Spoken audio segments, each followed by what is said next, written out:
خوش آمدید۔ آج کی میری یہ ویڈیو کسی کی زندگی پر بیتی ایک سچی اور سبق آموز کہانی ہے۔ اماں نے جب اپنا ارادہ ظاہر کیا تو میں بھڑک اٹھی۔ کیا ہو گیا ہے ماں؟ کیوں بیٹی، اس میں کون سی بات ہو گئی؟ کیا میں غیر شرعی، غیر اخلاقی اور غیر قانونی حرکت کر رہی ہوں؟ وہ تو ٹھیک ہے اماں کہ ان میں سے کوئی بات نہیں، لیکن ہمارا معاشرہ کیا سوچے گا؟ محلے والے کیا سوچیں گے؟ خاندان والے کیا کہیں گے؟ اماں، کسی کو بھی کچھ کہنے کا حق نہیں ہے کیونکہ ہم کسی کے محتاج نہیں ہیں۔ تمہارے باپ کے مرنے کے بعد یہ لوگ ہمارا خیال نہیں رکھتے اور نہ ہی انہوں نے میری اور تمہاری پرورش کی ہے۔ ان کو بولنا بھی نہیں چاہیے بیٹی۔ بات یہ تھی کہ ماں نے اپنی شادی کا ارادہ ظاہر کیا تھا۔ میرے بابا کی موت کو 3 سال ہو چکے تھے۔ یہ شب و روز ہم نے کس طرح گزارے تھے یہ ہم ہی جانتے ہیں۔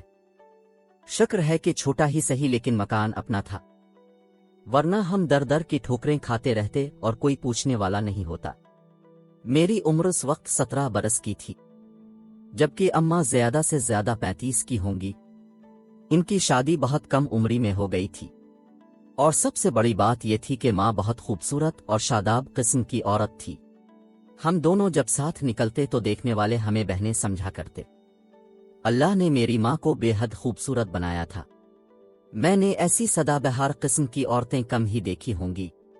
وہ پڑھی لکھی بھی تھی، اسی لیے انہیں ایک فرم میں جاب بھی مل گئی تھی، جبکہ میں نے اپنی تعلیم کا سلسلہ شروع کر دیا تھا۔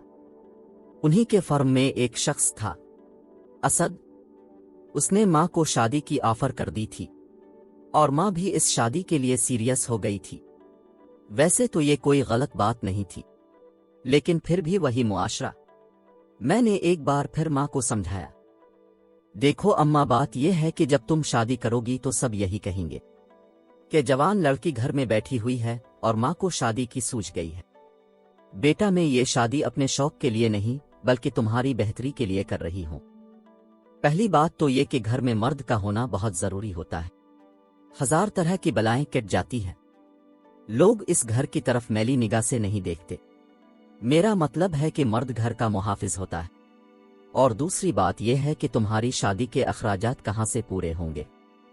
اس کے لیے اسد نے کہا ہے کہ یہ ذمہ داری خود اس کی ہوگی۔ فرم میں اس کی اچھی سیلری ہے، اس کے علاوہ اس نے کچھ پیسے بھی جمع کر رکھے ہیں۔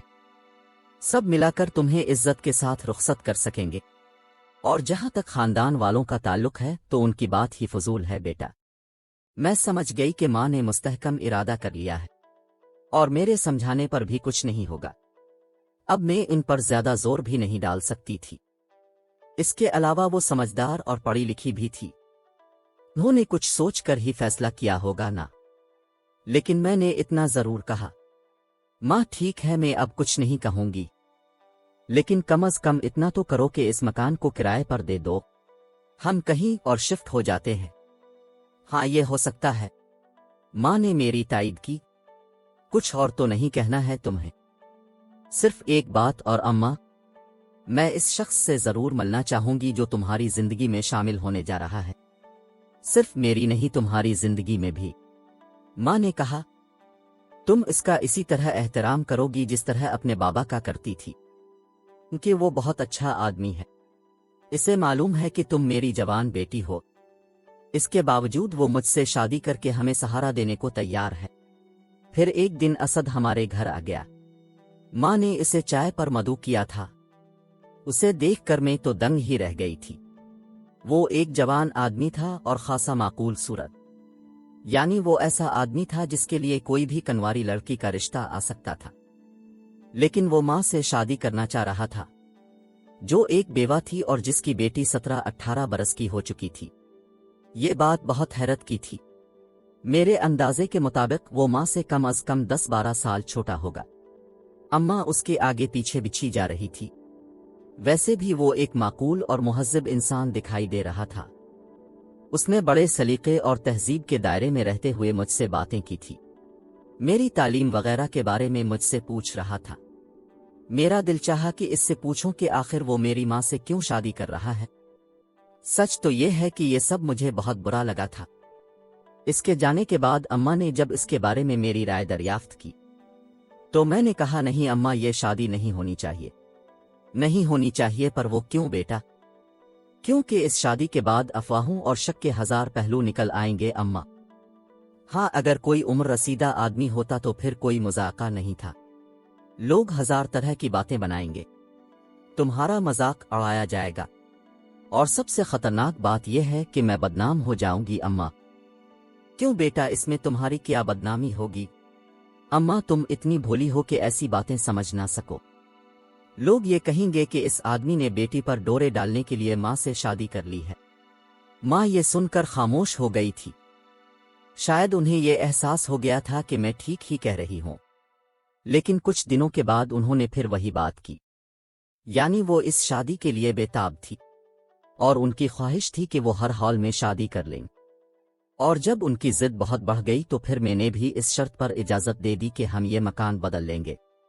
ہم نے وہ مکان بدل لیا، اپنا مکان کرائے پر دے دیا تھا، کیونکہ ہمیں اسد کے مکان میں شفٹ ہو جانا تھا، جو اکیلا آدمی تھا۔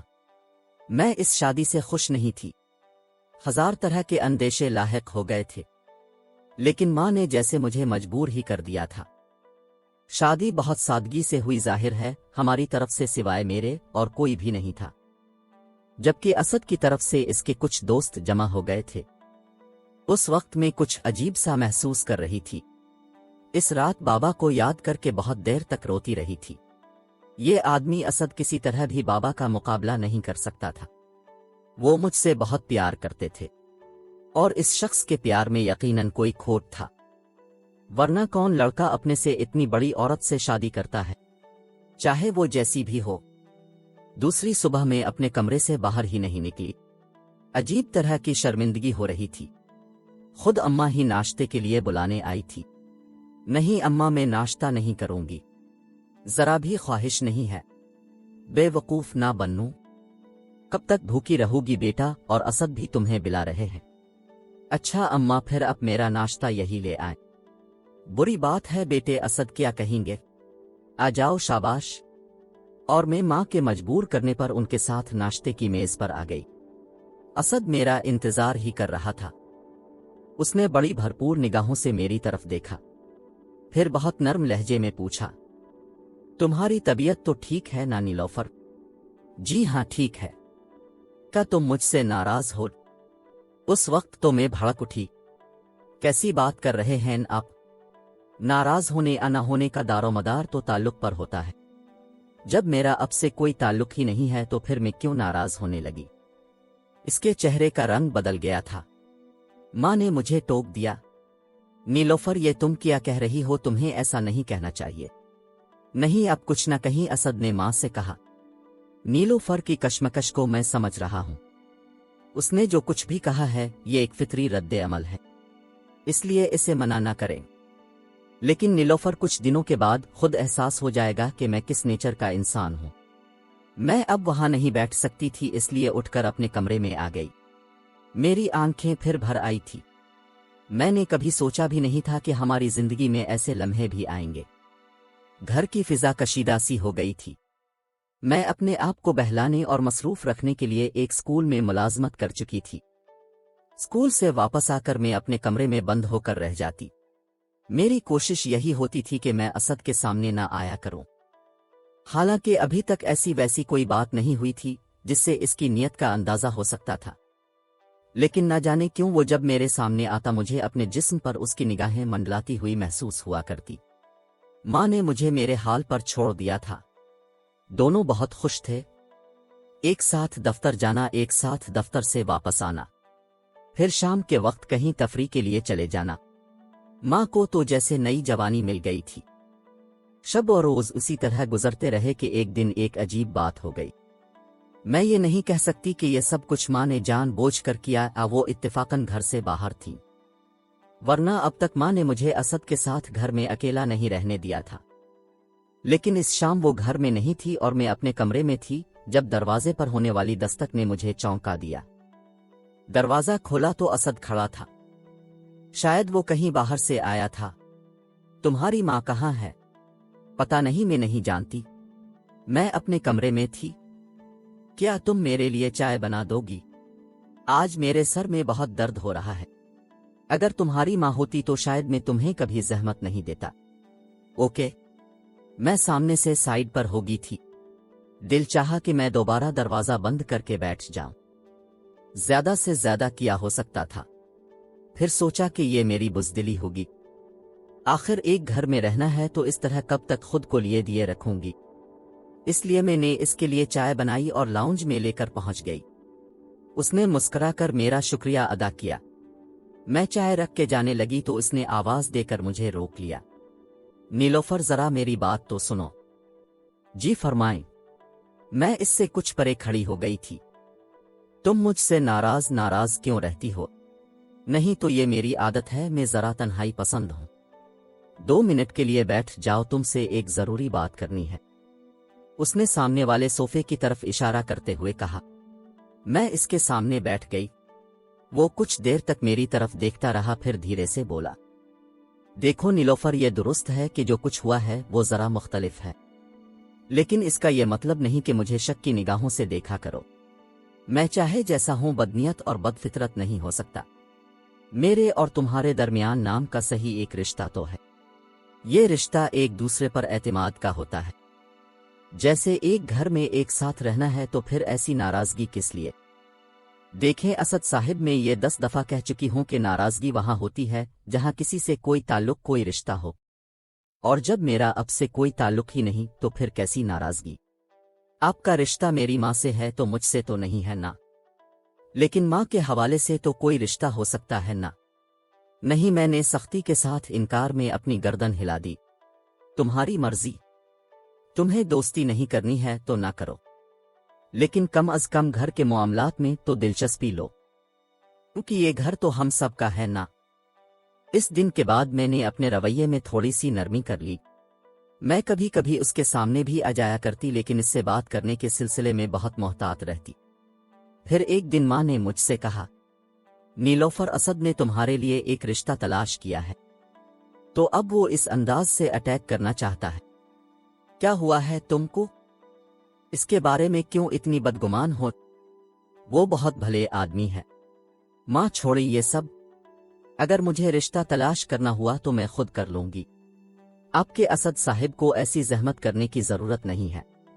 ماں نے پھر اس موضوع پر کوئی بات نہیں کی۔ میں اسد جیسے لوگوں کی نیت سے واقف تھی، اس لیے مجھے ہر قدم بہت پھونک پھونک کر رکھنا تھا۔ اسد نے یقیناً اپنے کسی دوست سے میرے بارے میں بات کی ہوگی۔ شادی نہ ہوتی تو میں اس کے چنگل میں پھنس جاتی۔ یہ لازمی طور پر کوئی پلاننگ ہوگی کہ شادی کے بعد مجھے مجبور کر دیا جائے۔ میں اس قسم کی کئی کہانیاں پڑھ چکی تھی، اس لیے میں نے اسد اور اس کے لائے ہوئے رشتے سے اپنا دامن بچا لیا تھا۔ لیکن سوال یہ تھا کہ میں آخر اس قسم کے حالات میں کب تک رہ سکتی تھی؟ شادی تو کرنی تھی، اور وہ بھی بہت جلد۔ میں جتنی جلد اس مکان سے رخصت ہو جاتی میرے لیے بہتر تھا۔ دیر ہونے کی صورت میں خرابیاں پیدا ہو سکتی تھی، لیکن شادی ہو تو کس سے ہو؟ یہ ایک عجیب صورتحال تھی کہ اب تک میری کسی سے دوستی نہیں ہو سکی تھی۔ ایسا کوئی نہیں تھا جس سے میں محبت کے دعوے کر سکتی۔ کسی نے مجھ سے محبت کی کوئی بات بھی نہیں کی تھی۔ ایسا زندگی میں کبھی کچھ ہوا ہی نہیں تھا۔ بس ایک سیدھی سادی سی زندگی گزارتی چلی آ رہی تھی۔ کوئی تھا میرا؟ کوئی بھی تو نہیں۔ لیکن پھر ایک دن کوئی مجھے مل ہی گیا۔ وہ اسکول میں اپنے چھوٹے بھائی کے داخلے کے لیے آیا تھا۔ دونوں بھائی بہت خوبصورت تھے۔ چھوٹے بھائی کا نام نوید تھا، جبکہ اس کو لانے والا بڑا بھائی عبید، ایک خوبصورت مہذب اور پڑھا لکھا نوجوان، جس کا لہجہ اور جس کے انداز یہ بتا رہے تھے کہ وہ ایک مہذب انسان ہے۔ اس نے مجھے دیکھا تو صحیح، لیکن ان نگاہوں کی کیفیت ستائشی تھی۔ ان میں کسی قسم کی ہوسا عامیانہ پن نہیں تھا۔ اس کے بھائی کا ایڈمیشن ہو گیا تھا۔ وہ کسی اور اسکول سے ٹرانسفر ہو کر آیا تھا، اور وہ جس اسکول سے یہاں آیا تھا وہ بھی شہر کا ایک بہت بڑا اور اچھا اسکول تھا۔ یہ میری عبید سے پہلی ملاقات تھی۔ میں گھر آ کر بھی اس کے بارے میں سوچتی رہی۔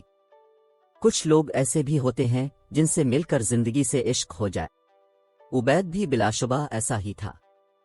اس کے بعد بہت دنوں تک اس سے ملاقات نہیں ہوئی، لیکن ایک دن ایک ایسی بات ہوئی جس نے مجھے حیران ہی کر دیا۔ اس وقت میں کاپیاں سٹاف روم میں چیک کر رہی تھی۔